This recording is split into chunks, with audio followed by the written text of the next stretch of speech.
Also ich habe eine schöne Sammlung lebender Giftschlangen zu Hause. Mein Name ist Stefan Hertwig. Ich arbeite hier am Naturhistorischen Museum als Wissenschaftler. Ich leite die Abteilung Wirbeltiere und arbeite als Forscher über die Vielfalt der Frösche in Südostasien. Nee, mit Herpes hat das nichts zu tun. Also das kommt von Herpeton. Das ist also ein Begriff für Lurche und Kriechtiere. Also ich arbeite über die Vielfalt des Lebens. Was wir machen, ist eigentlich primär herauszubekommen, wie viele Tiere auf der Welt überhaupt mal leben.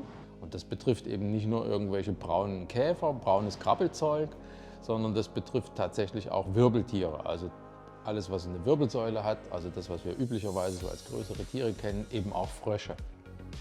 Und dazu untersuche ich noch, wie es zu dieser Vielfalt gekommen ist, also wie die Evolution abgelaufen ist, wie sich die verschiedenen Arten herausgebildet haben, wie die sich verbreitet haben. Und all das führt letzten Endes dazu, dass wir die Vielfalt des Lebens besser kennen und dass wir dieses Wissen dann auch nutzen können, um die vielleicht besser zu schützen. Also ganz toll ist die Feldarbeit. Normalerweise bin ich jedes Jahr so etwa für 4 bis 6 Wochen auf der Insel Borneo in Südostasien unterwegs und arbeite dort im Regenwald, suche die Frösche, präpariere die zusammen mit Studenten. Wir dokumentieren alles, wie die rufen, wie die aussehen, wie der Lebensraum ist, und dann bringen wir das Material hierher und analysieren das dann gemeinsam. Eine Art stirbt dann aus, wenn ihr Lebensraum zerstört ist.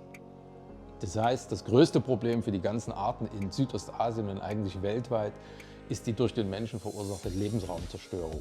Wenn wir dort hingehen, den Regenwald abholzen und dann dort Ölpalmen drauf pflanzen, dann sterben die Arten aus. Dann sind sie auch unwiederbringlich verloren, weil sie keinen Platz mehr haben zum Leben.